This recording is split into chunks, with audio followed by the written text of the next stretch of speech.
To all those above me that watch over me, to all of you, my fave parapeeps on this side of the veil, welcome. This is Sean Whittington's Paranormal Ministry Live 2.0. I'm your host, Sean Whittington. I am a seminarian in the United States Old Catholic Church, soon to be a deacon.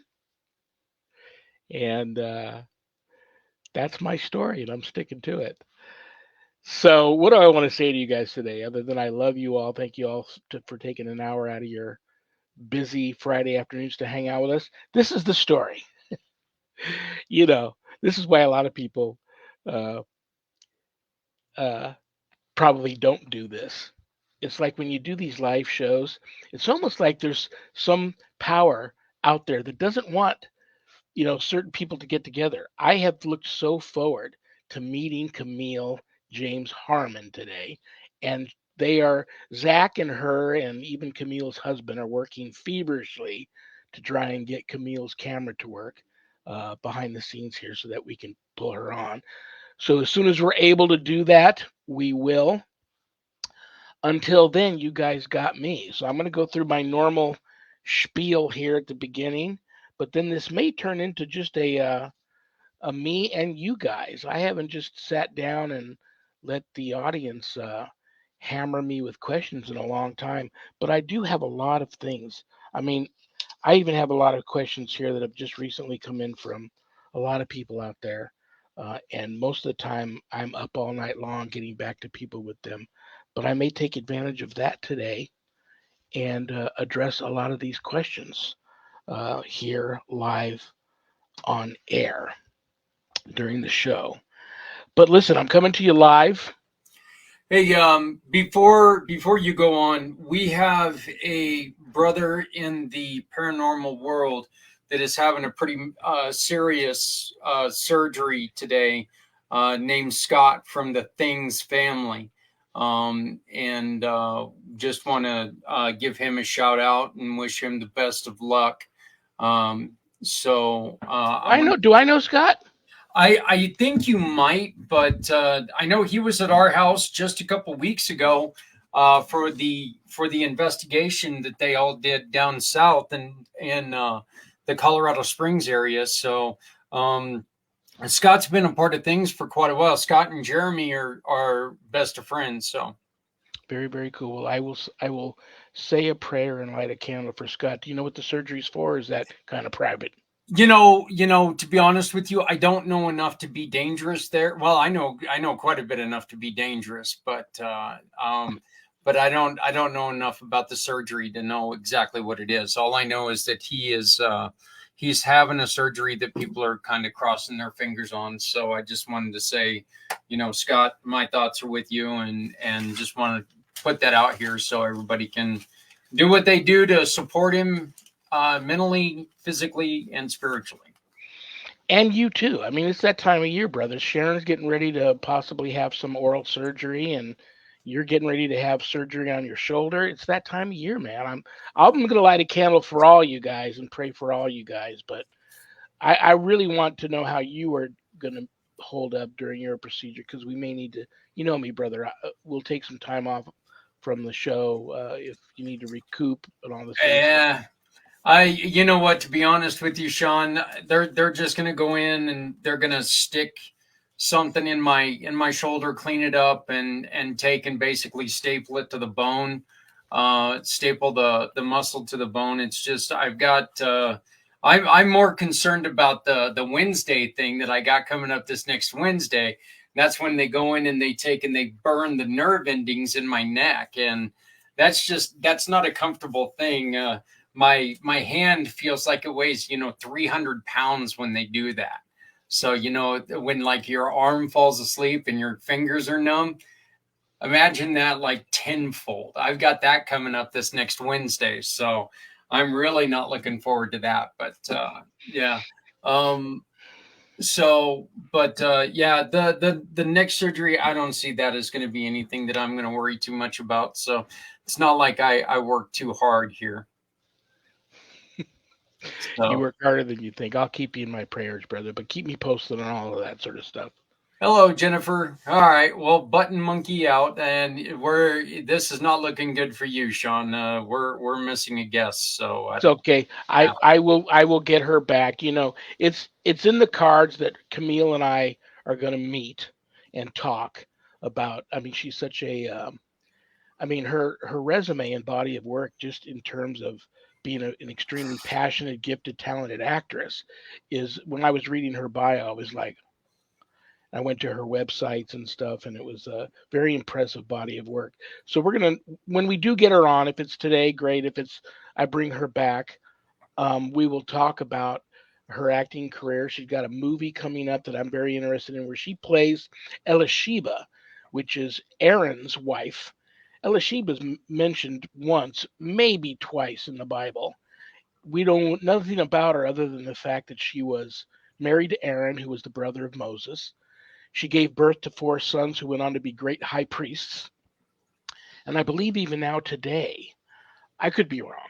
I believe now today there's a bloodline of priests, high priests back in the old country, wherever that is for them, that are direct descendants from her bloodline, and that's the only way they can be legally and legitimately considered these high priests in this particular order, to be from her bloodline. She's considered the mother of all these priests in this order. So pretty impressive movie. I think it's called The New Manna, and she plays Elisheba. So I want to pick her brain on how you prepare. Aha! We have success. So she has appeared. So you do your spiel, and we're going to get her on. So, Very, but very we cool. have success. I'll do my spiel real quick, and then we'll get back. We'll get her on here. That's thank you, Jesus.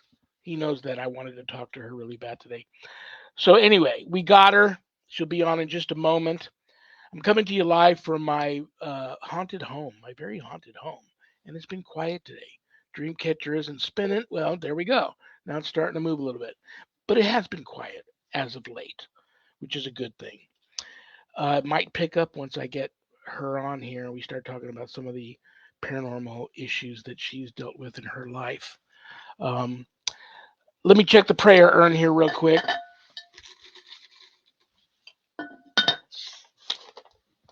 Pam D from Arizona. Hi, Pam. Trust me, I'm not crazy. I got a sign on my car that tells people you're not crazy. I truly believe there is a malevolent presence in this old fix 'em upper house that I bought and plan to flip. Can you please say a deliverance prayer while I crank the volume up? I will be watching today. Okay.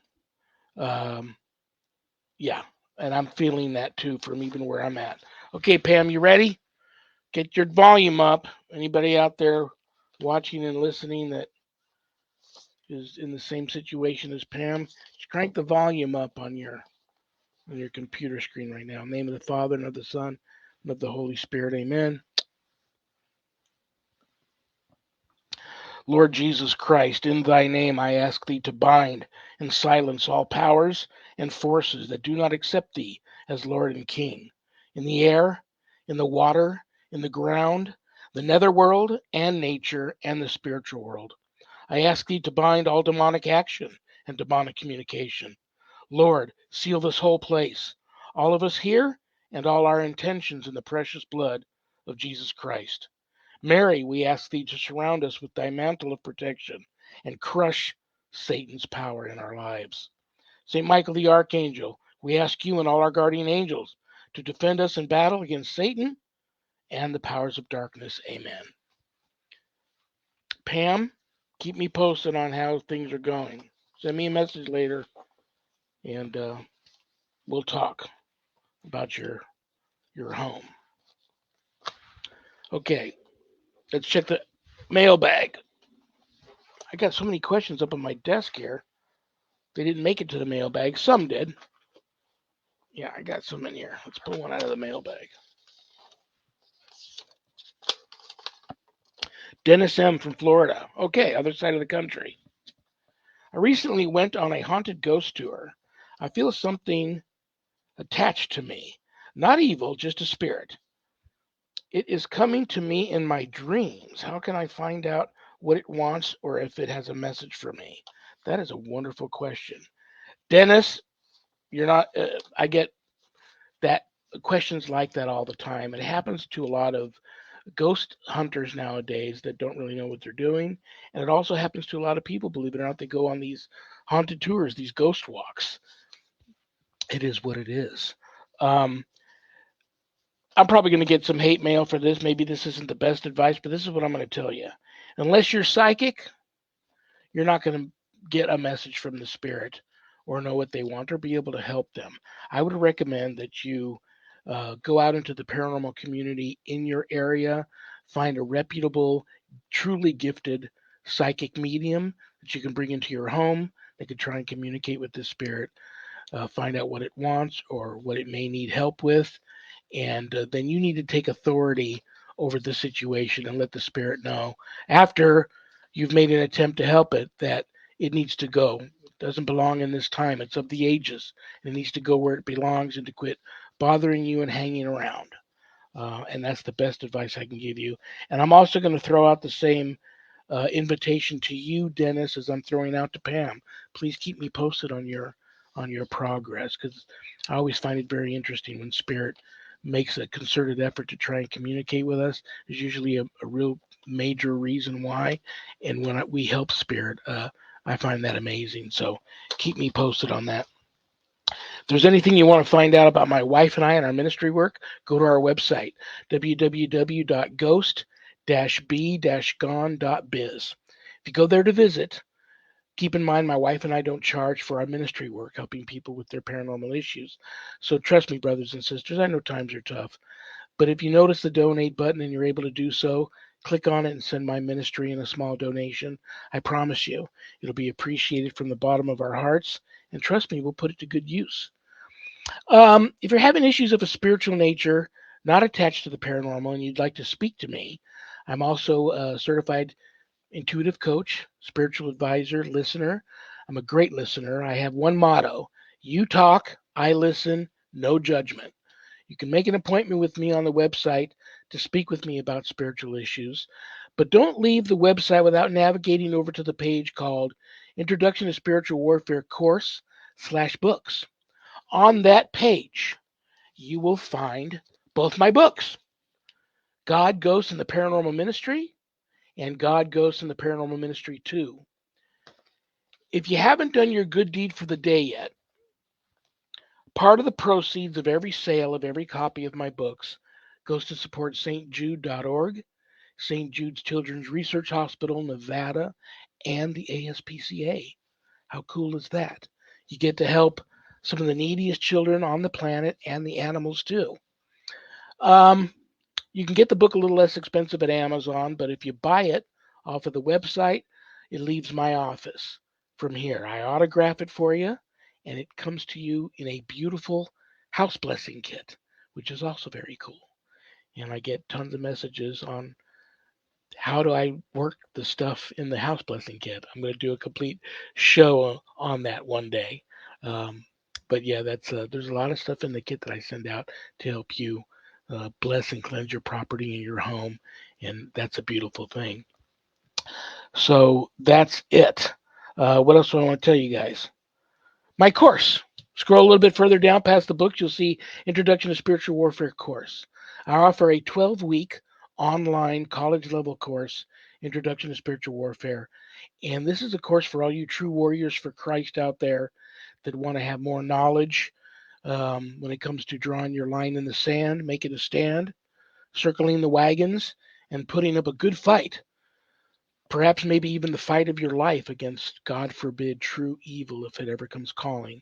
That's the course for you. You can enroll in the course at the website, or you can go to the Sean Whittington's Introduction to Spiritual Warfare course Facebook page and read more about it before making that type of commitment. All my students that graduate get a stunning diploma, certificate of completion suited for framing, along with some other very special blessed items and gifts that you can only get from yours truly. So you can enroll in the course there at the website. And most importantly, please keep all of my former, current, and future students in your prayers. Okay, the moment of truth, the reason why you guys all tuned in. I'm excited to meet her. Um, She seems like such a cool person. She is a world renowned, critically acclaimed, passionate, talented, gifted actress living in Los Angeles via New Orleans.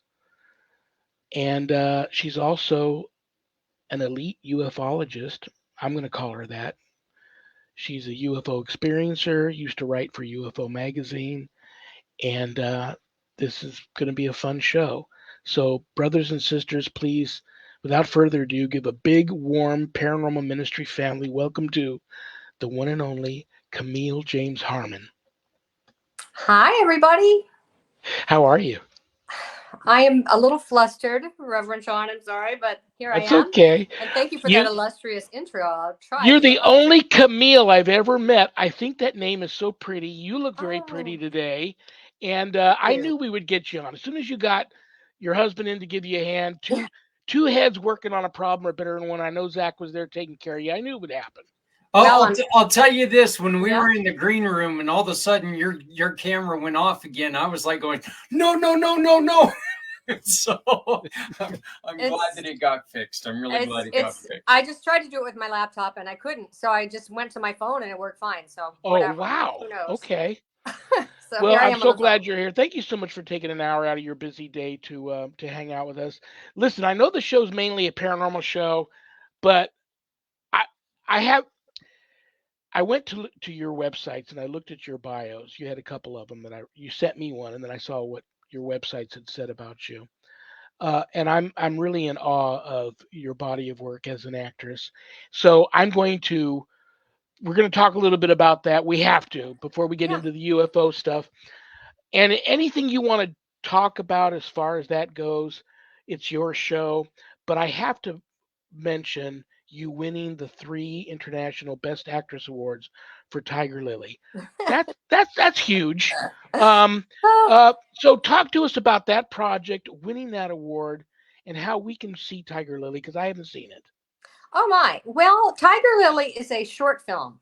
It was made by my dear friend Katie Rausch, who lives in Finland, but she was living in LA at the time. And she wrote this role for me. So, and herself. So it was a very small budget little short that we did downtown. And she entered it into lots of festivals. And it was during COVID, the festivals, right? So um, they were virtual, most of them. Some of them were, I guess, were in person, but a lot of them were virtual film festivals. And we won all these awards for this film. And it's just a little funny short about dealing with someone who is tricking you.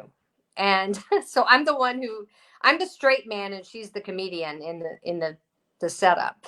And it's about how I kind of lose it.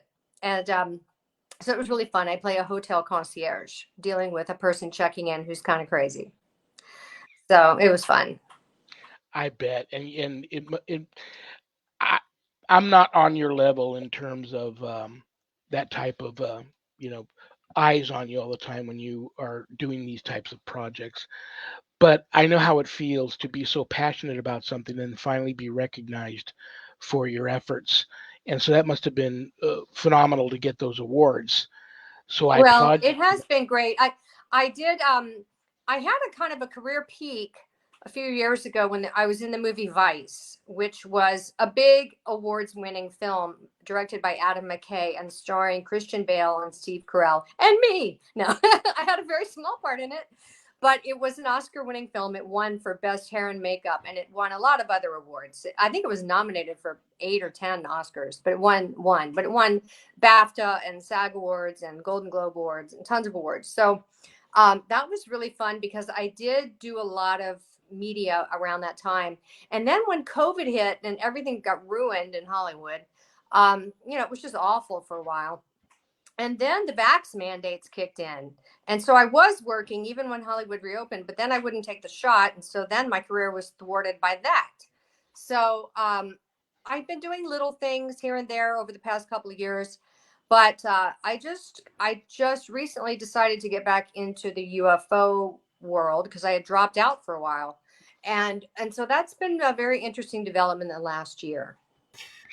Well, I promise you, what this next question is not going to seem like it, but it is going to lead into the UFO, and you'll see it when we get there. What's up, brother? Yeah, I just wanted to make mention that I loved Vice. I thought it was a great Oh. picture. I thought it was very educational, and me being this, history freak that I am, I really thought that was a great movie. And seeing Steve Carell in something where he's not, that joking guy, I thought was very, very fascinating. So I wanted to congratulate you on that. Thank you. And it was interesting because I played Mary Madeline, who was the counselor to the vice president and the president, actually. And so I just had a couple little scenes, couple of lines. But, the reason she's in the movie is because she was with Dick Cheney. Christian Bale plays Dick Cheney. And she was with him on 9/11 when that happened. And he had to run things from the White House. So anyway, I wrote the real Mary Madeline, who lives in New Orleans, or who did at the time. And she wrote me back, and I got a letter from her the day after the Oscars, which was really cool. That is so cool. You probably knew this was coming. I read this piece that you're working on that's in production, at least on the website it said in production, called The New Manna. Oh, yeah. And then I see some pictures, some production photos from the movie. And right away, I'm in the seminary. So Elisheba, all we know about her is married to Aaron, who was the brother of Moses, and she gave birth to 4 sons who went on to be great high priests. And earlier, as you probably heard when you were in the green room, we know that there's this very prestigious order of priests that are direct descendants, bloodline descendants of hers, and which I find very cool to this day. And she's considered the mother of that whole priest line. But she's mentioned maybe twice. No one knows anything about her.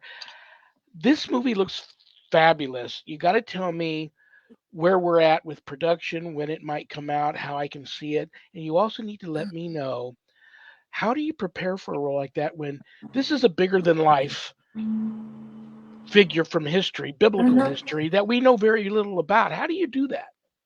Well, for this particular role, like you said, he was creating a scene about Passover, and primarily, but the whole point of this film project is it's a documentary reenactment that tells the story of the New Testament being,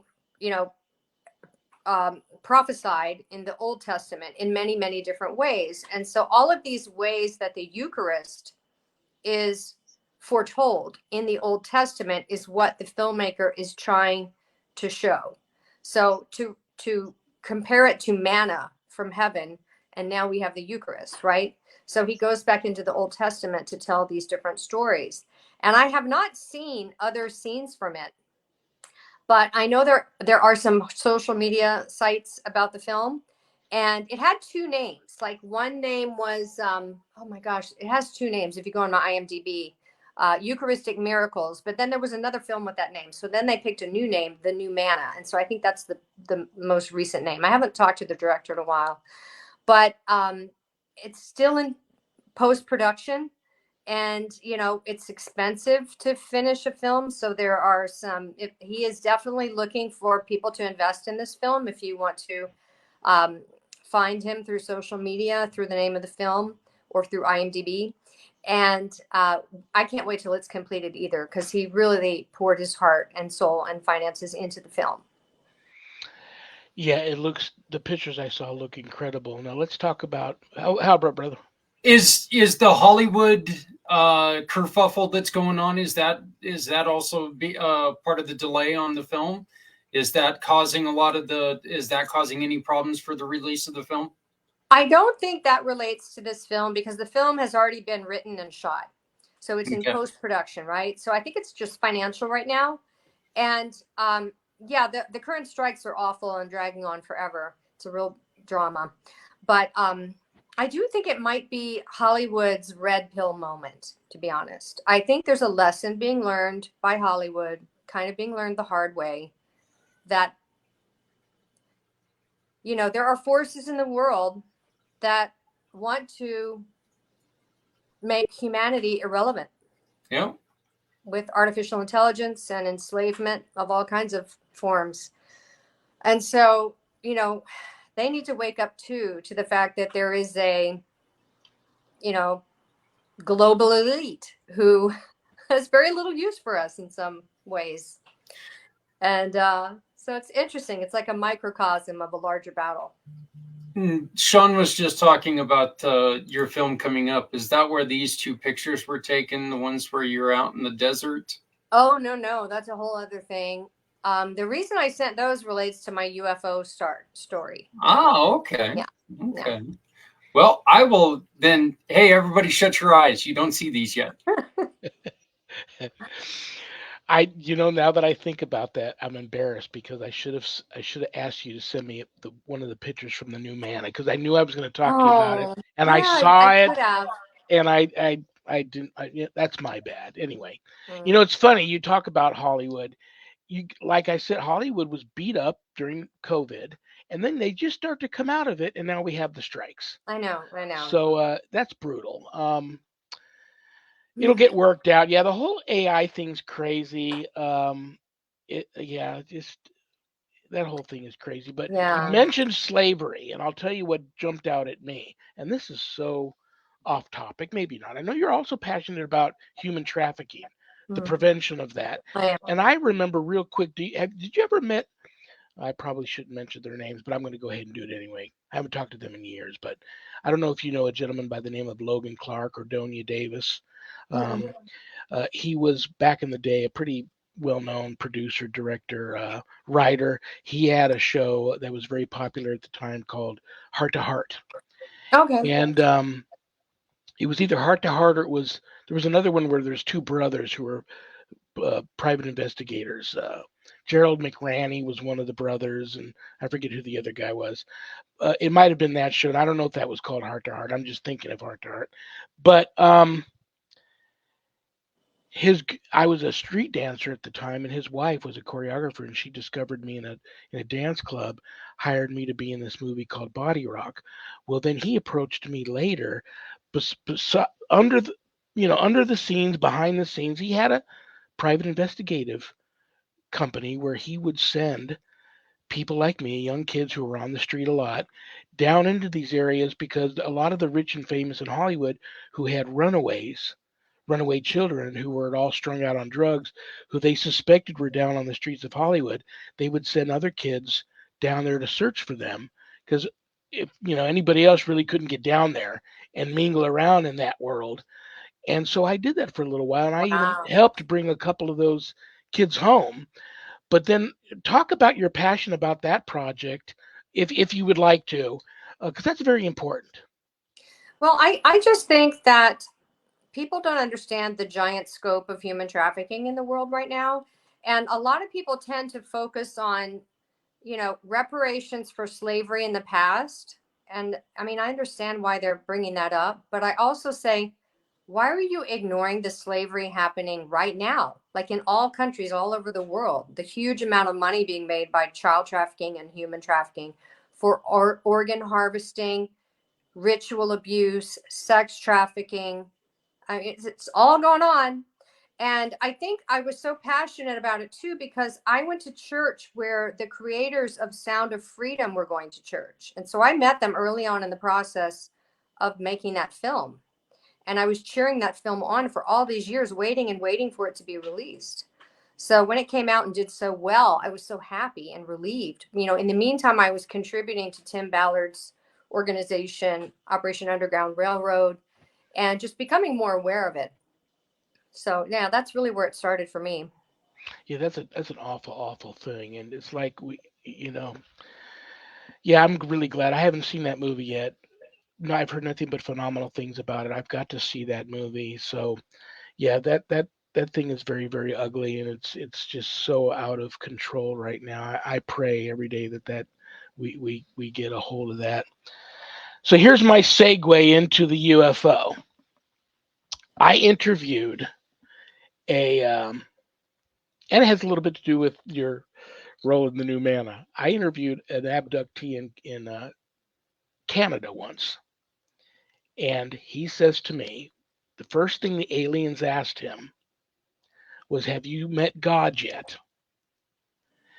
So I found that very interesting. And I'm this one guy, I don't know what I believe. I wouldn't be surprised if these are all really angelic beings from biblical times that are flying around. I wouldn't be surprised if it's advanced versions of us that have been here all along. They just know that we're like cave people and they don't want to scare us, but they're here. Or other extraterrestrial life. You know, the Vatican now is teaching some priests how to handle first contact. So I know that this is, like I said, this is your show. So I'm going to shut up now, and I would start wherever you want to start. I find it Well, amazing that you even left New Orleans and went to LA, because I want to go back, and I had some experiences in New Orleans. I love that city.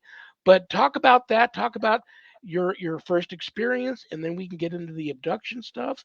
And then you sent me some pictures, which when we get to the pictures, then Zach can just pull them up one at a time, and you can okay. explain what they're Yeah. about. But I'm going to shut up now and let you talk.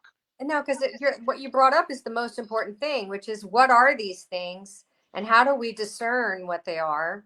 And there, I wrote for UFO magazine for 5 years, from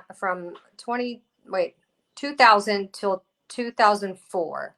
I wrote for UFO magazine, and I covered all the UFO meetings here in LA for MUFON, the Mutual UFO Network, which I belong to.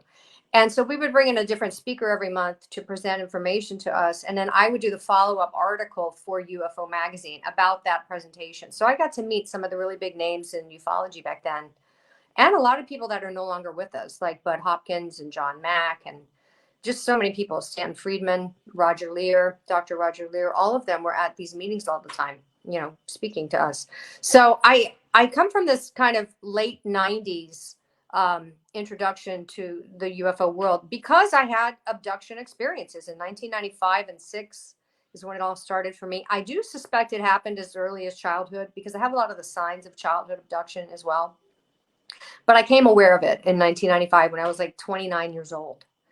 So, I mean, I kind of want to blaze through my experiences, and it's not because they're not interesting. It's just I talk about them in a lot of other podcasts, and I think what's most interesting with someone like you is kind of skipping ahead to the spiritual nature of what this might be. That's the more interesting conversation.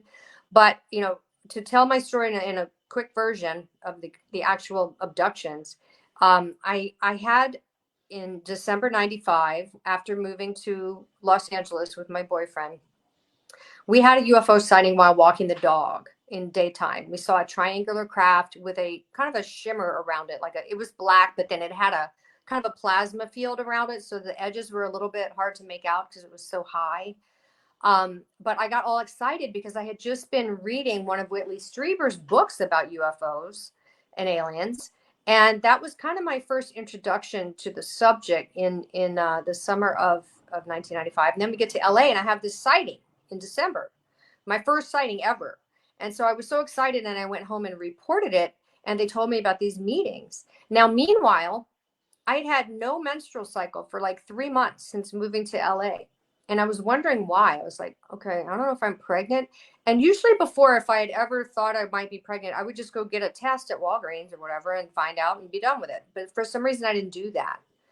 And I just waited and waited and waited. And then also in December at this time, I had this experience that they call sleep paralysis, which I'm sure you're familiar with. And I'd had it before in my life, but I had it twice in one night. This was right around the time of that sighting. And I wasn't keeping a journal or anything. I wish I were, because now I look back and I'm like, oh, I wish I had all the nitty gritty here. But I woke up paralyzed in my bed and I couldn't move. And I heard this voice call my name, and it sounded like an electronic synthesized voice. And all it said was Camille, like a robot, like Camille, like that. And it really frightened me because even though I'd had sleep paralysis before, I had never heard a voice. And I had a vision too. I had like this vision of a gun pointed at my face, which was very disturbing. I mean, anyone would say that, right? Like if you woke up frozen in your bed and you couldn't move and you had all that going on. So I was like, oh my God, what is happening? And at the time I was not Christian. I was born Christian and baptized and went to Catholic school, but I wasn't a practicing Christian. I was very new age at the time. And I just freaked out. So I ended up getting hypnotically regressed, and I had this full-on alien abduction memory of that night. That's what I targeted. And I had this memory of having a hybrid fetus removed from me, which is very, very common in alien abduction experience. So it was life-changing. I mean, my whole life just went into a whole other direction because I became obsessed with figuring this out. And then I had more experiences over the next year, 1996. I had another experience where I had a triangle put on my leg by the aliens. I woke up with this after 3 mornings in a row at 4 a.m. sharp, looking at my clock saying 400. I'm going, why am I awake? I didn't hear a noise. What is going on? And then I looked down and I had this bleeding, like not bleeding, like freshly scabbed triangular puncture array on my leg. And I've met so many people who've had that triangle of the puncture wounds on their body on different parts. So, it continued. I later, as a religious person, you will be interested in this. So there's this thing about aliens coming very often at 3 a.m, right? The devil's hour, right? And I remember telling my story about how at that time, I had this 4 o'clock in the morning thing happening. And I told it at a support group at a conference. And someone said, what time of year was that? And I said, July. And they said, oh, aliens don't do daylight savings. And I was like, oh my God. So if you take the daylight savings out of it, it would have been 3 a.m. that I was waking up 3 mornings, which is very interesting. So I also had an experience of my dentist finding an object in my tooth. And when I went in and had a regression for that, because he was freaked out, my dentist found this thing in my tooth. And I thought I'd get aliens when I got hypnotized. Like, I bet it's those darn aliens again, right? So I get hypnotized. And this time I have what's called a military abduction memory of a human abduction. And I was not in a misty room with aliens around me. I was in like a regular exam room, and I was rolled down a hall and put in a helicopter, and the ceiling opened up, and I was flown home and dropped in a field. Well, not dropped. They landed in a field and told me to go home and take a nap. So that was very disturbing. Now we're dealing with the possibility of a human, covert thing running alongside this alien thing, which many abductees experience, and they say there are Totally covert, believable. covert Totally ops, believable. Yeah. trying to abduct the abductees and interrogate them about what's happening with the aliens, basically, or other things. So that happened. And then I had an experience under hypnosis where I had noticed I was feeling longing for beings, and I was saying things like, oh, humans, they're so blah blah blah. And I was thinking about that, and I asked my therapist, my hypnotherapist, Barbara Lamb, who's a famous abduction hypnotherapist, and I said, Barbara, I have these weird feelings that I'm missing some beings, but I don't remember who they were. Like, can we target that? And she said, yeah. And then I had this whole out of body experience that was pure ecstasy and oneness with these light beings. And I was a blue light and they were a white light, and we were like watching the earth, and they're telling me I have to go to earth to fight evil. And it was the most emotional, ecstatic union.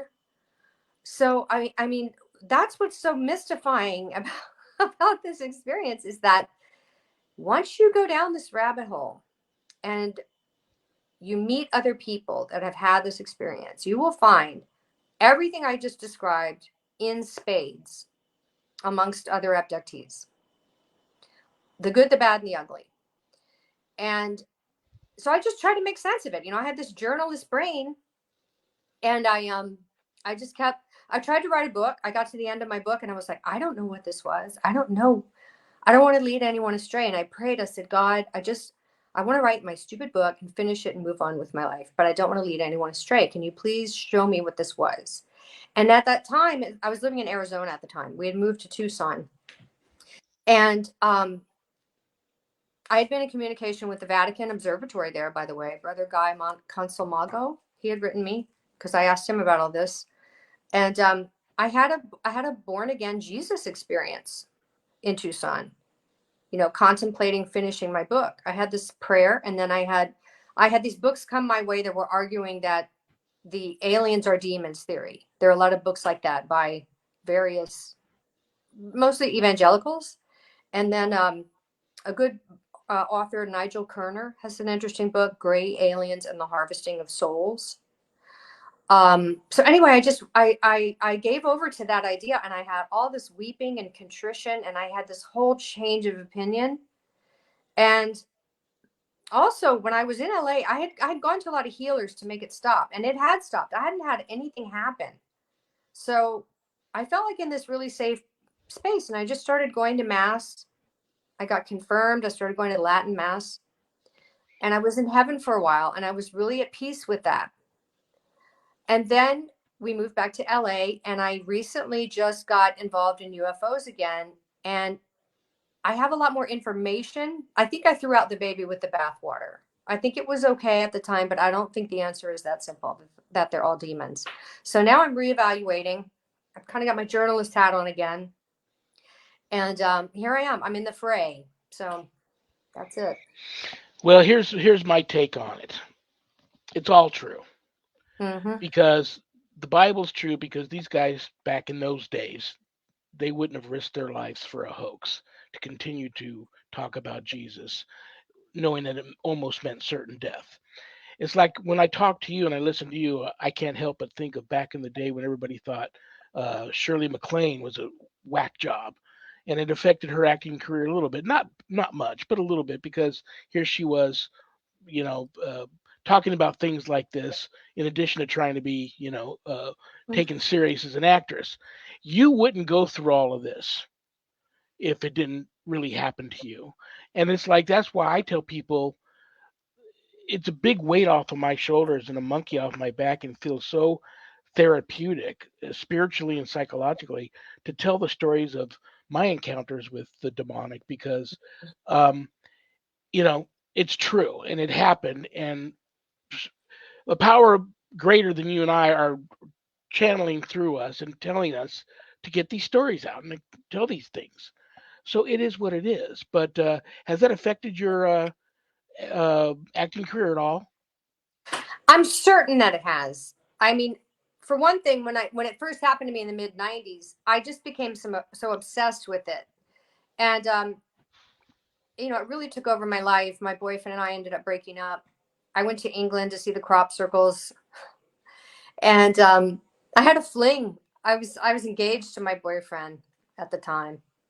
We'd been together 7 years, and I went to England to see the crop circles and had a fling with a guy there, and I came back and I said, I had a fling in England with a UFO guy, and I'm so sorry, and he said, oh, I'm so glad you had a fling. He said, I was hoping you would have a fling because I didn't want to go through with marrying, and I didn't want to be the bad guy because I love you. We're so not, really on the same page anymore. And so anyway, we're still friends, and it's all good. And I ended up marrying, I ended up dating someone else here and marrying him. And I'm still married now since 2001, we were married. So, but it did, I think that it enriched my acting ability because I was able to access these other states in hypnosis and open my mind. I think my whole attraction to being an actress had something subconsciously to do with tapping into something bigger than yourself and expanding yourself into multiple possibilities and time period. Like, if I'm not saying I'm full on a believer in reincarnation, although I did have past life memories, but then when I went Catholic, I was like, well, maybe that's a trick. And then my husband was all irritated with me, and I said, well, I don't know. He's like, you had past life memories. I'm like, I don't know, and so, but regardless of whether past lives are real or not, I just feel like acting was my way of dealing with other versions of me in other realities. Does that make sense? It totally does. It totally does. Um, this is what we're going to do. We've got about a little over 10 minutes before I have to say goodbye to you. And I knew that this hour wasn't going to Sorry. be long enough. So what I'm going to do, I'm going to beg you, after the show today, I'm going to send you some messages begging you to come back, throw Okay. some dates at you. But what we'll do now is I'll have Zach. Hopefully, we have enough time. Throw up these pictures one Okay. at a time, and then you can tell us what we're looking at, and give us like the, whatever you feel you need to share with us and say to us Sure. about the particular picture. Sure. When they pop up, and there's some interesting ones. I love the ones about the marks, if I'm seeing those correctly. So whenever he wants to pop them up, do you got them, Zach? Yeah, I got him. It's going to be just a second. The computer's moving a little bit slow. So. All right. Well, I do want to mention that I do think you're right. I think we're dealing with angelic beings, demonic beings, actual aliens, whatever. I don't know how to differentiate, to be honest. And I think we're dealing with possible time travelers. Absolutely. So that's a whole other all the above. Yeah, I think so. So in this picture that you're looking at, I sent you maybe 2 pictures from White Sands. I went to White Sands in 1997 when my friend and I went to the Roswell conference there.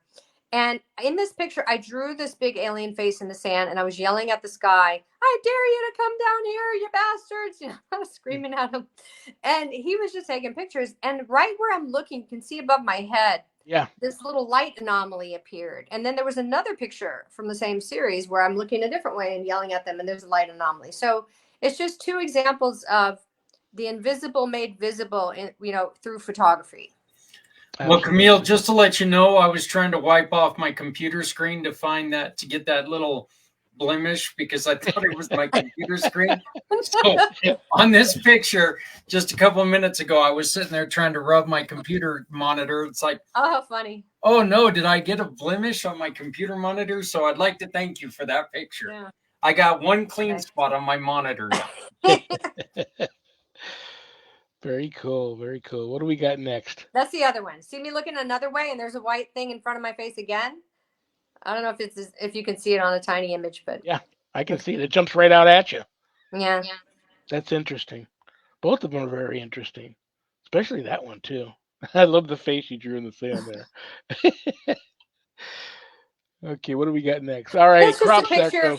Yeah, that's me in a crop circle in England. And what's funny about this, I was wearing a Sting t-shirt. I was obsessed with Sting at the time too. And so Sting lives right where the crop circles happen in Wiltshire, England, right near Stonehenge. And I went to Sting's house because I was a total stalker back then. And I took pictures outside of his house and everything. And then Barbara Lamb picked me up in England because she's a crop circle expert. And she took me to my first crop circle, which had appeared overnight the night before. And it was subsequently nicknamed the Stingray. And it looked like a giant stingray. It had this big thing with like a long tail that curved at the end. And I thought, some people have these conscious connection with the crop circle makers. And I thought, I wonder if that was just a gift for me because it's my first one. And I came here to see Sting's house, and now I get a Stingray crop circle. Oh, that's cool. That's so funny you bring up Sting. My wife, she for 20 years was a part-time special usher at the MGM Grand here, and she worked every one of his concerts, and she's the last person that he would see before he's allowed to go on stage to perform. So they got to know each other. She said he was the nicest person besides me that she ever met on the face of the earth. And I always thought that was great. And I said, well, listen, if anything ever happens to me, honey, you've got my permission to go be with Sting. Yeah, I met him a few times, and he was always very nice to me. I was glad because, you never know. Who's that handsome man? Oh, that is Alejandro Monteverde, the director of Sound of Freedom movie. Oh, very cool. That's cool. That was years ago at an event called Beacon. Beacon used to be at the Presbyterian Church in Bel Air, and they would host Hollywood-related talks for See, Christians. again, here we have somebody very passionate about something, and those guys risked their lives to make that movie. Mm-hmm. That's crazy. That shows the the depth of the passion that someone has for something to be willing to make that type of sacrifice. Oh, that's just me. That's just you are, just when you look at your face, you could play anything. You could be anything. Well, that's my villain role. I play a lot of villains.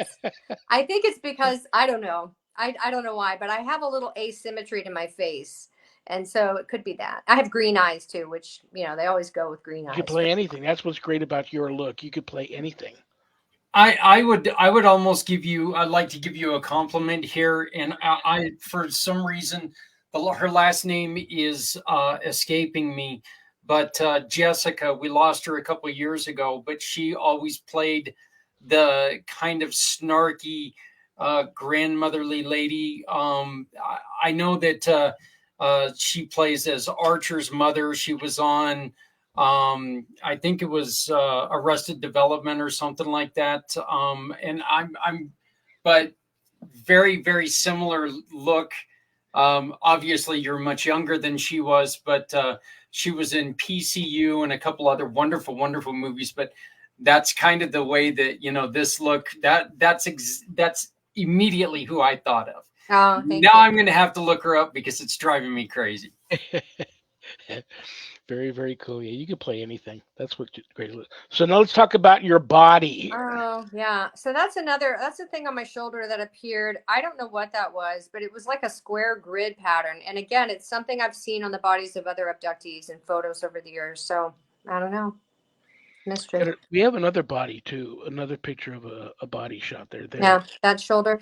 Okay, in that shoulder incident, I had a dream I was bitten by a spider, and when I woke up and looked in the mirror on the spot where I was bitten by a spider in my dream, I had this little slice in my shoulder.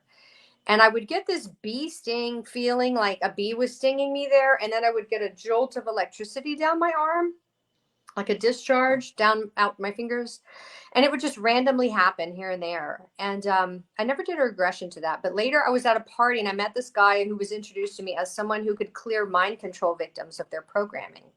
And so I was talking to him about this thing I found in my tooth that my dentist had found that I associated with a military abduction. And he said, well, whatever your dentist did when he repacked your tooth, because it had stopped, the pain had stopped once my dentist redid it. He said, I don't think that's active anymore. But he said, what have you got in your right shoulder? And I was like, oh, yeah. And he was able to tell that at the party. Wow. Like, looking at me. So I did a session with him and he did his thing on me. And then he cleared me of that. I didn't have that bee sting electric sensation anymore after that. That's crazy. That's crazy. Oh, here's a this looks picture of interesting. Sedona. Wait a minute. Okay. I'm gonna tell you what I see here. Okay. Is it to the far right, Yes. above the cloud there on the horizon? Yes. Okay, that's what I thought. There's a Sedona picture I took of there was on that cliff or rock, whatever you want to call it, there was a hole with a ladder going up to it. And I was trying to catch a picture of that. But then when we got home and downloaded it, this was before smartphones when you had to download your pictures. Yeah. There was this UFO looking thing in the lower right hand corner in the sky, and it had a red light on the top and a black line at the bottom, and this kind of cloud like substance in the middle. So that was weird. Very interesting. And what's the last one we got here? The last one is the VP picture, the VP picture, or Vice picture. Oh yeah, so we've already seen that. But I did want to bring this back because, like I said, this is a very, very beautiful picture. I think that's great, and it reminded me of Jessica Walters was her name, and she is just such a great, great actress, and she is, I mean, by far one of my favorite actresses of all time. So she is just, I love her snarkiness, and she was one of the best. And I know we lost her 2 years ago, and so that was great loss. But that's immediately who I thought of when I saw that picture. Well, thanks. I'll look her up. Okay, this is what I need to ask you. I want to make sure everybody knows how to find you. And I've got two websites here. I got www.CAMILLEJamesHarman.com. Mm-hmm. Camille James Harman, all one word.com. And I also have www.imdb.me/Camille James Harman, all one word. Right. Well, the best way is through my website, CAMILLEJamesHarman.com. IMDb is just a website for the entertainment industry, for people to find each other in the entertainment industry. But you can email me through my website. You can also find me on Twitter and Instagram. That's on my website. My Facebook is private, so I don't, my public is Twitter and Instagram is the best. Yeah, whatever that is, IMDb, that's where I was able to pull up the pictures from your movie, The New Mana. Mm-hmm. So that's one place that you can go onto there and you can find the pictures of that. So Right. Oh, very And cool. their social media should be attached to that, hopefully. yeah, Or if you message me through Instagram, I can send you to their Instagram. I just don't know the name of it off the top of my head. Very, very cool. Well, you've definitely got a new fan in me. Oh, Because I don't, you know what? Sharon and I, we have a couple of our favorite TV shows. We're going to try and carve out a couple of hours to go see um, The Exorcist, Believer. But we don't really get out much. We don't really go to movies and stuff. But you have a fan in me now, and I'm definitely gonna um, just. I can't not follow your career now because you're just oh, to thank me. you. I can tell you just have such a um, you're just a good soul, and everything that you deserve all the best that life has to offer you. Thanks. So I'm trying. uh, I mean, it's challenging. This career choice is pretty crazy. I do want to finish my book. I do want to keep doing you UFO. will. You will. You will definitely. I'm gonna add you to my. Did you freeze up on us? I think she froze up on us. Well, if I don't get her back, that's a great place for it to freeze up. I will. We've only got a couple of minutes left anyway, so I'll, we got through the whole interview. well, I just took her off there until she comes back on. So, oh, if she comes back, okay, here she is Oh, again. I don't know So what happened. we'll bring her back on. I just didn't I'm want you sorry. to have to sit there, Camille, and be in that. Whenever the camera freezes, it's never with us having that suave, debonair look. It's always like you're in the middle of trying to say something, and it looks like you're trying to suck a frog out of the air or something. And Thank you. Thank you for so, saving me. yeah. I don't want to become a meme. That's funny. All All right, right. Camille. Well, I just want you to know I love you. I respect you. I'm going to add you to the prayer list. Thank you so much Yes, for thank being you. here. I'm going to have you back because there's, like I said, let me show you the list here real quick. I didn't get to one question off Oh, of questions that fans and followers of yours sent me in. It happens every week. I always think, oh, this show's going to be mhm. easy. I'm going to just ask the questions that these fans sent in, and I never get to them. So Well, we'll do shame it. on me. I have no clue what I'm doing. So it is what it is. Um, Please have a wonderful remainder to your Friday evening. Thank you. Give your husband a big hug for me for making it happen and getting you on air here. And I haven't seen the last of you yet, but God bless you. Thank you. Thank you so much and have a great evening. You too. Good night. Good I'll see you day. later. Bye Bye bye. bye. Camille James Harman. I know, guys. I'm so sorry for not getting to more of the fan uh, questions that were sent in to me for her. I'm going to look at my calendar as soon as I'm off the air here. I'm going to throw some dates at her, get her back, because there's a lot of other things that I want to talk to her about. And I just knew, got a little panicky in the very beginning, thinking, how am I going to talk to her about all these things in an hour? So it is what it is. She'll be back, I promise. But Camille James Harman, how cool is that? All righty. If there's anything you want to know about me and the church that I belong to, United States Old Catholic Church, go to usocc.org or go to bishopjameslong.com. If you're interested in night prayer, which is every weeknight, Monday through Friday at 7 p.m. Pacific, or if you're interested in Bible study, which is every Wednesday and Sunday afternoon at 5 p.m. Pacific, go there to those websites. The links to both of those are there. We welcome all to come and attend night prayer and Bible study. What else do I want to tell you guys? I want to thank Zach and Adrian Clayton for being my co-producers. I couldn't do this show without them. Go check out Zach's website, communitypayitforward.us. Just go there and be surprised. Next week's guest. Okay, you guys can thank me later. She's back. Took a break. She's back. This Monday, the 25th, is Happy Medium Monday. The one and only Happy Medium live from Cape Cod. Susan Ahern will be here giving free live on air psychic readings. So if you've always wanted to have a free psychic reading, Tune in live. Type your question into the chat room. Susan will read it. She'll give you your free psychic reading Monday night at 5 p.m. Pacific, right here. You can find me now on Facebook at Lawrence Morace, LAWRENCE, Morace, MORACE. My original Facebook profile got deactivated. I still don't know why or how. If I got hacked or made Facebook mad, I don't know. But you can find me now at Lawrence Morace if you were a friend of mine on Facebook and you think I just disappeared. I didn't. Thank you to Temple of Phoenix Rising Entertainment. Thank you to Things Network. Thank you to Skeleton's Key Network. Thank you to PACT, little p, capital ACT, Podcasting for All Coming Together channel, for all these networks simulcasting my show. God bless you for that. And what else? It's bad joke time. I'm going to pull a bad joke that one of you sent in out of this haunted carnival barker hat. It's my poor attempt to put a smile on everybody's face before I say goodnight.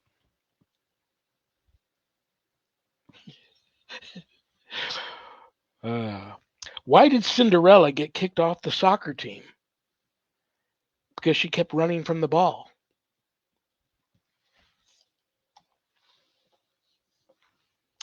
Good night, Danny. Good night, Jack. Good night, Dog. Good night, Harold. Rest in peace. Good night, Ernie. Good night, Bill. Good night, Dan. I love you all.